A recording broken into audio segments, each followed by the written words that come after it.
Okay, so here in this video lecture we will discuss about the thermal denaturation of double-stranded DNA और what we can say separation of double-stranded DNA. Okay, so हम क्या क्या discuss करेंगे इस video में? तो हम discuss करेंगे थर्मल डीनेचुरेशन क्या है डीएनए की, ठीक है। उसमें हम मोस्ट इंपॉर्टेंट डिस्कस करेंगे हाइपरक्रोमिक इफेक्ट।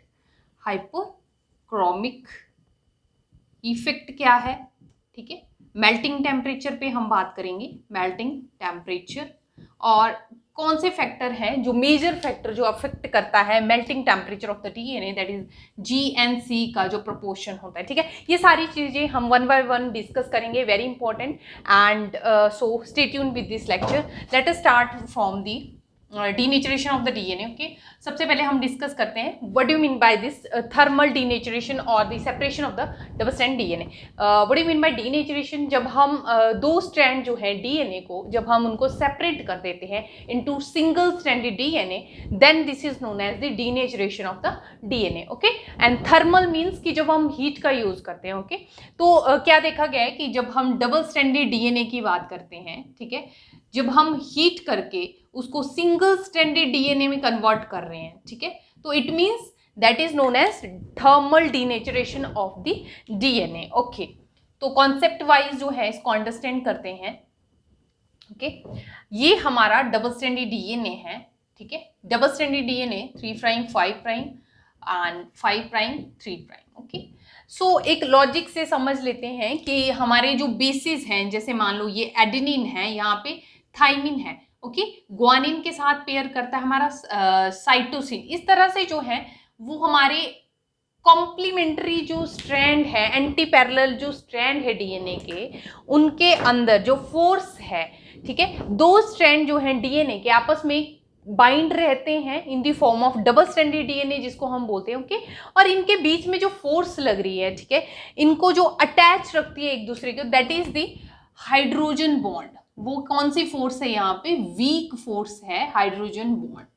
और ये किस तरह की फोर्स है? That is a kind of weak interaction या वीक फोर्स जिसको हम बोल सकते हैं। और हाइड्रोजन बॉन्ड कहाँ पे बनती है? जो हमारे बेसिस हैं, जैसे मान लो एडेनिन है और थाइमिन, ठीक है, ये कॉम्प्लीमेंट्री जो है एक दूसरे के साथ बाइंड करते हैं। जैसे ग्वानिन है तो ये किसके साथ पेयर होगा? Always with cytosine. और एडेनिन किसके साथ पेयर होगा? ऑलवेज विथ थाइमिन को। ओके, तो ये जो बेसिस हैं इनको बीच में जो अटैच करती हैं bond, they are hydrogen bond. Okay, तो वेरी इंपॉर्टेंट, तो ये क्या है? हमारी हाइड्रोजन बॉन्ड। तो यहाँ पे कौन सी बॉन्ड है? ये हाइड्रोजन बॉन्ड। तो मेन वर्क जो है, जो डबल स्ट्रैंडेड डीएनए फॉर्मेशन में कौन सी बॉन्ड प्ले कर रही है? हमारी हाइड्रोजन बॉन्ड। ओके, तो हम ये भी ध्यान में रखेंगे जब एडेनिन पेयर करता है थाइमिन के साथ, तो यहाँ पे जो है दो हाइड्रोजन बॉन्ड फॉर्म होती हैं, ठीक है। कितनी बनती हैं? दो हाइड्रोजन बॉन्ड। जबकि ग्वानिन जब साइटोसिन के साथ पेयर करेगा तो हमारे पास 3 हाइड्रोजन बॉन्ड फॉर्मेशन यहाँ पे देखने को मिलती है, ठीक है। ये पॉइंट्स जो है हमारे क्लियर रखने हैं हमने, ठीक है। एडेनिन जो है थाइमिन के साथ पेयर करता है, ग्वानिन साइटोसिन के, और ग्वानिन और साइटोसिन के बीच में 3 हाइड्रोजन बॉन्ड फॉर्मेशन होती है, जबकि एडेनिन और थाइमिन जो है 2 हाइड्रोजन बॉन्ड बनाते हैं जब हम डबल स्ट्रैंडेड डीएनए की बात कर रहे हैं, ठीक है। ओके, सो हम बोल रहे हैं कि अब मेन बात है यहाँ पे कि हम डीनेचुरेशन की बात कर रहे हैं, ठीक है। हम क्या करते हैं? अगर डबल स्ट्रैंडेड डीएनए को हीट करते हैं, ठीक है, किसी सर्टेन टेम्परेचर पे हम जो है कुछ रेंज ले लेते हैं टेम्परेचर की, ठीक है, उस पर हम इनको क्या करते हैं? हीट करते हैं। जब भी हमने हीट किया तो ये क्या है? आपस में जो ये बॉन्ड होंगे, कौन से बॉन्ड टूटेंगे? हमारे हाइड्रोजन बॉन्ड। तो यहाँ पे क्या होगा? Break down of hydrogen bond, ठीक है। कौन से बॉन्ड टूटेंगे? Hydrogen bond. और हमारा जो डबल स्ट्रैंडेड डीएनए है वो किस में कन्वर्ट हो जाएगा? सिंगल स्ट्रैंडेड डीएनए में। ओके, ये समझ आ गया, ठीक है। मान लो हमने ये सैंपल ले लिया डीएनए का और उसको हीट किया और वो डीनेचर हो गया, बट हम उसको देख नहीं सकते एज इट इज, ठीक है। लैब कंडीशन में जब हम परफॉर्म कर रहे हैं, ट्यूब में हम अपना सैंपल लगा रहे हैं, तो हमें कैसे पता चलेगा कि हमारा डीएनए जो है, जो हमने हीट टेम्परेचर उसको दिया हुआ है, ठीक है, हीट किया हुआ है किसी एक सर्टेन टेम्परेचर पे, तो हमें कैसे ये पता चलेगा मतलब कि हमारा डीएनए डीनेचर हो चुका है या नहीं हो रहा उस रेंज ऑफ टेम्परेचर पे? तो ये सब मॉनिटर करने के लिए हम एक जो है टेक्निक का यहाँ पे हेल्प ले सकते हैं, और वो टेक्निक जो है that is known as spectrophotometer. Okay, spectrophotometrically, spectrophotometer. okay, ये टेक्निक जो है हम यूज करते हैं, okay, to monitor the denaturation of the DNA. Okay, और ये स्पेक्ट्रोफोटोमीटर हमें पता है कि किस प्रिंसिपल पे वर्क करता है, on the absorbance of light, absorbance of light. Okay, तो इससे हम ये क्वेश्चन हमारे माइंड में आ रहा होगा कि हम कैसे जो है डीनेचरेशन का पता लगा सकते हैं. ठीक है, एब्जॉर्बेंस को चेकआउट करके हम कैसे ये बोल सकते हैं कि हमारा डीएनए डीनेचर हुआ है या नहीं हुआ है. ठीक है, तो ये देखा जाता है कि जब हम 260 नैनोमीटर पे जब हम सैंपल लगाते हैं डीएनए का, डबल स्ट्रैंडेड डीएनए का. ओके, तो जब डबल स्ट्रैंडेड डीएनए की बात करें, ठीक है, तो जब हम 260 नैनोमीटर पे एब्जॉर्बेंस लेंगे, ठीक है, एब्जॉर्बेंस जब हम लेंगे तो वो डिफरेंट होगी as compared to absorbance at 260 nanometer जब वो सिंगल स्ट्रैंडेड डीएनए में कन्वर्ट हो चुका होगा. ठीक है, तो पहले हमने सैंपल लगाया, ठीक है, डबल स्ट्रैंडेड डीएनए हमारा सैंपल है, उसकी एब्जॉर्बेंस ले ली हमने with the help of the spectrophotometer. तो हमारी एब्जॉर्बेंस जो है, जो आएगी वो डिफरेंट होगी, और उसके बाद हमने उसको डीनेचर किया with the help of heat, और उसके बाद मान लो हमारा डीएनए जो है डीनेचर हो चुका है. ठीक है, सिंगल स्ट्रैंडेड डीएनए में वो कन्वर्ट हो गया.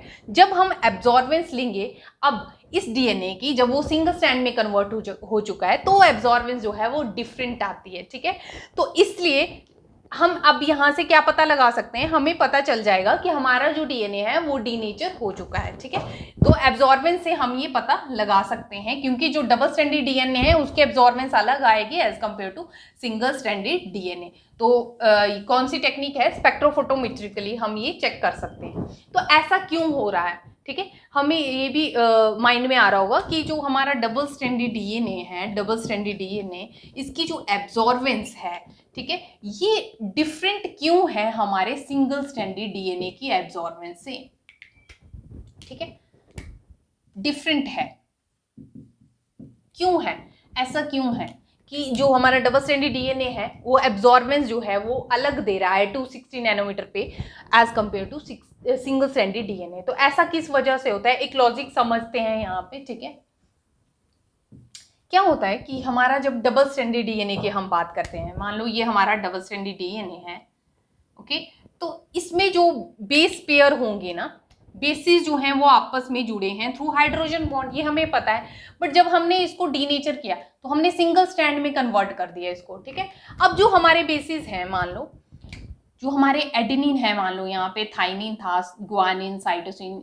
ठीक है, थाइमिन, एडेनिन, साइटोसिन, ग्वानिन. अब ये एंटी पैरेलल स्ट्रैंड है, हमने इसको सेपरेट कर दिया. ठीक है, सेपरेट कर दिया. यहाँ पे ये अटैच्ड है, डबल स्ट्रैंडेड डीएनए है, डबल स्ट्रैंडेड, और ये सिंगल स्ट्रैंडेड. ठीक है, अब यहाँ पे हम क्लियरली देख रहे हैं, ठीक है, ये एडेनिन थाइमिन से पेयर होगा, ग्वानिन किससे पेयर होगा, साइटोसिन से.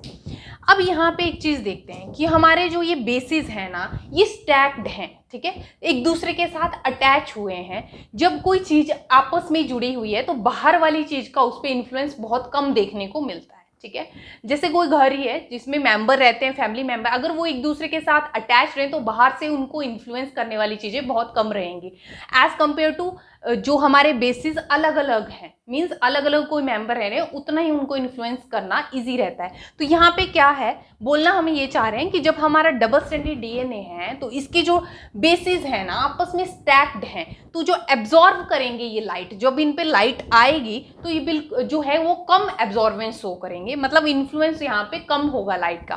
तो ये बेसिस जो है कम एब्जॉर्ब करेंगे light as compared to single strand, क्योंकि यहाँ पे जो बेसिस है ना they are not so much tightly packed. क्योंकि अब जो बेसिस है, एक तो सिंगल स्ट्रैंड में कन्वर्ट हो चुका है, तो ये जो बेसिस है ना अब ये जो है लेस कंस्ट्रेंट है, लेस कंस्ट्रेंट. ठीक है, जबकि यहाँ पे जो बेसिस हैं जैसे एडेनिन जो है थाइमिन के साथ अटैच है, तो ये क्या है, मोर कंस्ट्रेंट है, मोर कंस्ट्रेंट है. यहाँ पे तो एडेनिन, ये वाला एडेनिन के बॉन्ड तो टूट गए, ठीक है, तो ये किसी के साथ बाइंड नहीं है, तो ये ज्यादा एब्जॉर्व करेगा light as compared to this adenine, ठीक है, ये लेस जो है एब्जॉर्व करेगा। तो ये हमें समझ आ गया कि जब हमारे बेसिस आपस में जुड़े हैं in the form of double stranded DNA, they will absorb less light as compared to single stranded DNA. Okay, तो इसी चीज को हम बोलते हैं hyperchromic effect, hyperchromic effect, hyperchromic effect, hyperchromic effect. इसकी एक डेफिनेशन देख लेते हैं। हाइपरक्रोमिक इफेक्ट क्या होता है? स्टैक्ड बेसिस ऑफ, स्टैक्ड जो बेसिस हैं हमारे किसकी? डबल स्ट्रैंडेड डीएनए के, ठीक है, will absorb less light as compared to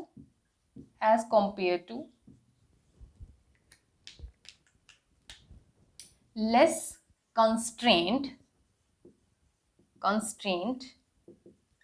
basis of single stranded DNA molecule। Okay,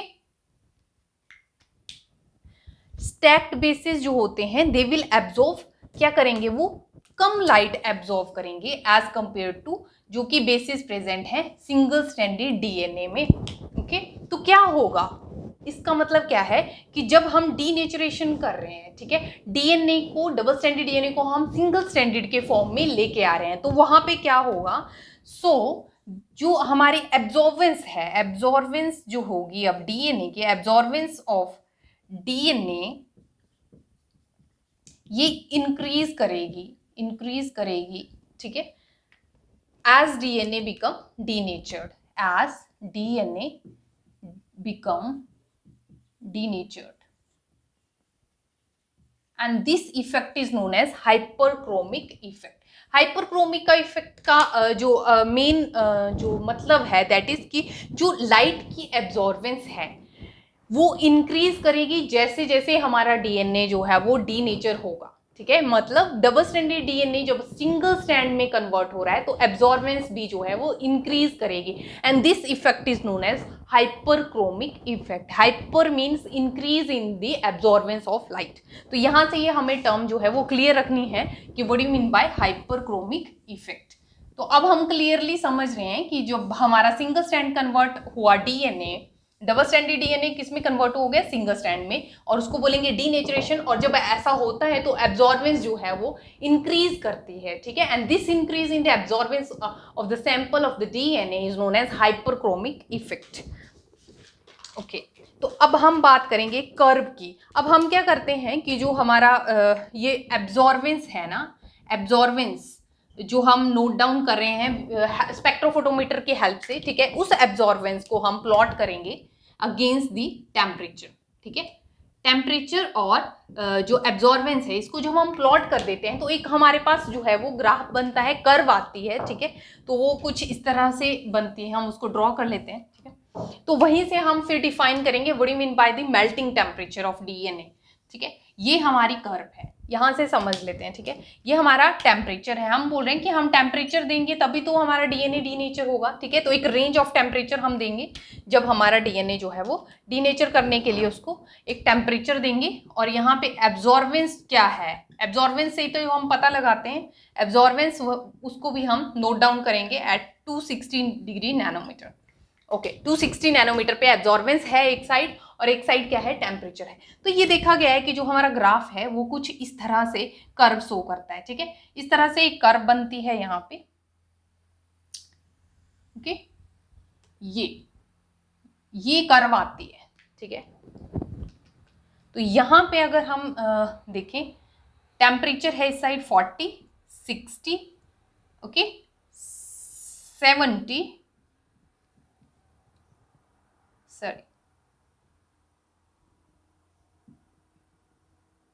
70 and this is 80, और फर्दर इंक्रीज करता रहेगा, ठीक है, इस तरह से टेम्परेचर। ओके, और इस साइड जो है एब्जॉर्बेंस है 1.1,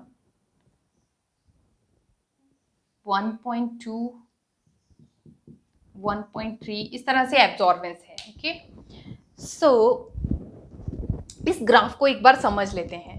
अगर इस तरह से हमारे पास ग्राफ दिया गया है, एक तरफ क्या है एब्जॉर्बेंस दी गई है, एक तरफ क्या है टेम्परेचर दिया गया है, तो हम यहाँ से क्लियरली देख रहे हैं कि जब हमारा टेम्परेचर 40, 60, 70 तक है तो कोई चेंज नहीं है एब्जॉर्बेंस में, क्योंकि एब्जॉर्बेंस इस साइड इंक्रीज कर रही है, ठीक है, और टेम्परेचर इस साइड इंक्रीज कर रहा है। तो अगर हम टेम्परेचर इंक्रीज कर रहे हैं, 40 था पहले, एब्जॉर्बेंस 1.0 पे है, ठीक है, 60 है, एब्जॉर्बेंस 1.0 पे है, 70 है, एब्जॉर्बेंस ऑलमोस्ट 1.0 पे है।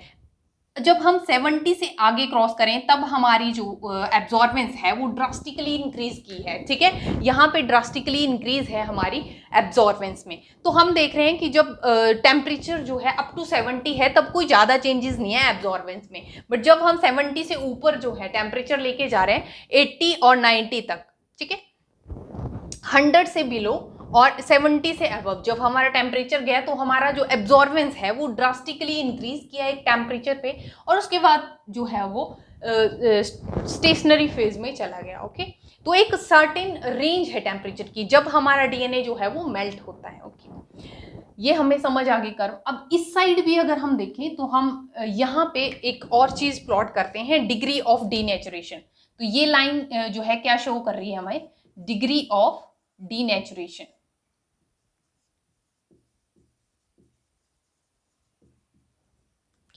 या परसेंटेज जिसको हम बोल देते हैं, परसेंटेज जो है ये शो कर रहा है डीनेचुरेशन कितना परसेंटेज हुआ है। ओके, तो ये देखा गया है कि जब ये 50% होता है, ठीक है, 50% जब हमारा डीएनए डीनेचर किया, ओके,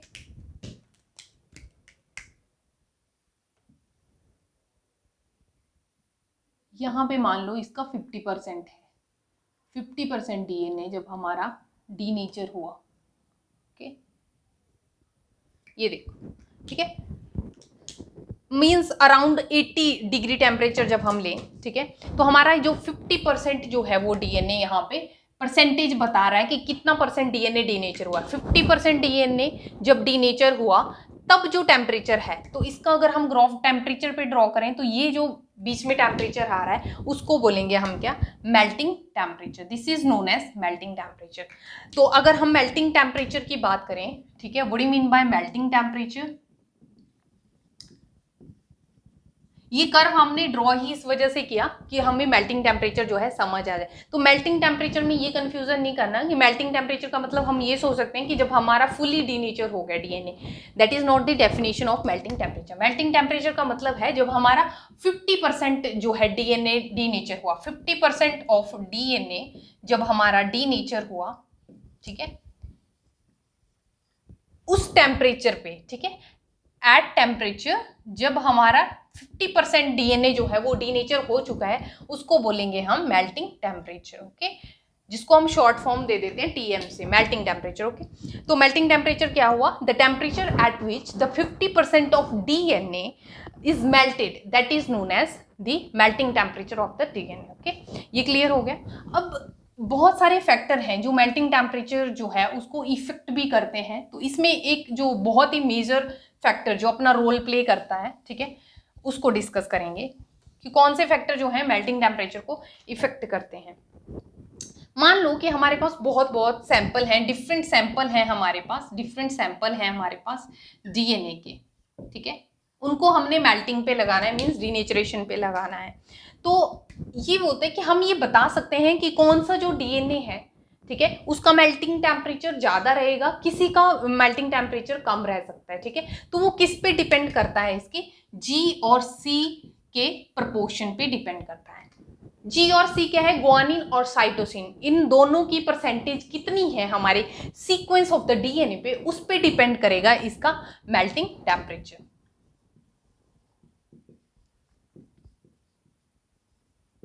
ओके, तो इससे हमें क्या समझ आ रहा है कि जो मेल्टिंग टेम्परेचर है और ये जो जी और सी कंटेंट है ये आपस में क्या कर रहे हैं, रिलेट कर रहे हैं, ठीक है, इन दोनों में कुछ रिलेशन है, क्योंकि जो हमारा मेल्टिंग टेम्परेचर है वो डिपेंड कर रहा है इस परसेंटेज के ऊपर, तो मतलब ये दोनों एक दूसरे के साथ रिलेट कर रहे हैं, कुछ रिलेशनशिप है। तो इस अब हम अगर देखें कि मेल्टिंग टेम्परेचर इस पे ही क्यों डिपेंड कर रहा है, जी और सी पे ही क्यों डिपेंड कर रहा है, why it is not depending on the A and T ratio, ठीक है। ओके तो हम देख रहे हैं कि मेल्टिंग टेम्परेचर मीन्स हम डीनेचुरेशन की बात कर रहे हैं, जब 50% डीएनए डीनेचर होता है। तो डीनेचुरेशन मीन जब हम स्ट्रैंड्स को सिंगल स्ट्रैंडेड में कन्वर्ट कर रहे हैं, डबल स्ट्रैंडेड को किस में कन्वर्ट करें, सिंगल। और ऐसा करने के लिए हम क्या कर रहे हैं, ब्रेक डाउन कर रहे हैं हाइड्रोजन बॉन्ड। तो सबसे ज्यादा हाइड्रोजन बॉन्ड किस में बनती हैं, जी एंड सी में, जिसमें हमने अभी डिस्कस किया था कि कितनी हाइड्रोजन बॉन्ड बनती है, 3 हाइड्रोजन बॉन्ड बनते हैं, जबकि ए और टी के बीच में कितनी बनती हैं, 2 बनती हैं। तो 3 हाइड्रोजन बॉन्ड बन रही हैं जी और सी के बीच में, तो इसकी वजह से ज्यादा कंट्रीब्यूशन इसका रहेगा हाइड्रोजन बॉन्डिंग में। तो बॉन्ड तोड़ने के लिए हमें इसीलिए टेम्परेचर जो है वो ज्यादा लगेगा। तो किस पे डिपेंड कर रहा है, मेजरली जी और सी की वैल्यू पे ऊपर। तो इसी वजह से हम डिस्कस कर रहे हैं कि अगर जी और सी का प्रोपोर्शन ज्यादा रहेगा डीएनए के सीक्वेंस में, तो उतना ही ज्यादा उसका क्या रहेगा, मेल्टिंग टेम्परेचर। ओके तो ये जो है ध्यान रखना है, माइंड में रखना है। और इससे हम क्या कर सकते हैं, अगर हमारे पास मेल्टिंग टेम्परेचर दिया हुआ है तो उससे हम जी और सी की जो परसेंटेज है उसको भी एस्टिमेट कर सकते हैं। सेकेंड हम एक और चीज डिस्कस करते हैं कि मान लो हमारे पास इस तरह से ग्राफ दिया हुआ है, ठीक है, ग्राफ दिया हुआ है, इस साइड हमारा टेम्परेचर है, इस साइड क्या है, टेम्परेचर है, और इस साइड ऑब्वियसली क्या प्लॉट करते हैं हम, एब्जॉर्बेंस प्लॉट करते हैं, एब्जॉर्बेंस, ठीक है, 1.1, 1.2, 1.3, 1.4 कुछ भी हो सकता है, ठीक है। इस तरह से ये टेम्परेचर रेंज है। टेम्परेचर रेंज मान लो 65, 75, 85, 100, 195 लगा लेते हैं, वो 9, ओके 100 से बिलो ही जो है वो डीनेचुरेशन हो जाती है, 90 तक जो है वो फुली मेल्ट हो जाता है हमारा डीएनए। तो इस तरह से हमारे पास कर्व दी गई है, मान लो एक ये कर्व दी गई है, एक ये दी गई है, और एक ये दी गई है, ठीक है। ओके तो यहाँ से हम क्या देख रहे हैं कि जो इनका मेल्टिंग टेम्परेचर है वो अलग अलग होगा, क्योंकि ये अलग अलग टेम्परेचर पे जो है लाई कर रही हैं कर्व, ठीक है। ओके सो जो ये वाली कर्व है, ठीक है, इसका मेल्टिंग टेम्परेचर जो है हाई है as compared to this curve. इसका मेल्टिंग टेम्परेचर जो है मान लो 65 की रेंज में है, इसका 85 में है। तो जिसका ज्यादा टेम्परेचर उसका उतना ही क्या होगा, जी और सी का कंटेंट ज्यादा होगा। मान लो हमारे पास जी और सी की वैल्यूज दी गई हैं, प्रोपोर्शन हमारे पास दे दिया गया है कि मान लो ये 35% है जी और सी का, या तो 50% है, या जी और सी का जो कंटेंट है प्रोपोर्शन है 66% है। तो हमें इस तरह से वैल्यूज दी गई हैं, तो हम यहाँ से देख के पता लगा सकते हैं ऑब्वियसली जिसका टेम्परेचर ज़्यादा है उसका जो जी और सी का जो परसेंटेज है प्रोपोर्शन वो भी ज़्यादा होगा। तो ये कर्व जो है इसमें जी और सी का सबसे ज़्यादा प्रोपोर्शन मिलेगा जो 66% रहेगा। उससे कम जो है जिसका टेम्परेचर है तो वहां पे 50% रहेगा, और जो सबसे कम टेम्परेचर पे जो मेल्ट हो रहा है उसमें सबसे कम क्या है, जी और सी का। तो हम इसलिए ड्रॉ कर रहे हैं क्योंकि हम रिलेट कर रहे हैं जी और सी की वैल्यू को किससे, मेल्टिंग टेम्परेचर पे। तो वो इफेक्ट कर रहा है, जिसका जितना ज्यादा proportion of G and C उसका उतना ही ज्यादा क्या रहेगा, melting temperature. Okay so for such more videos make sure to subscribe the channel and thanks for watching.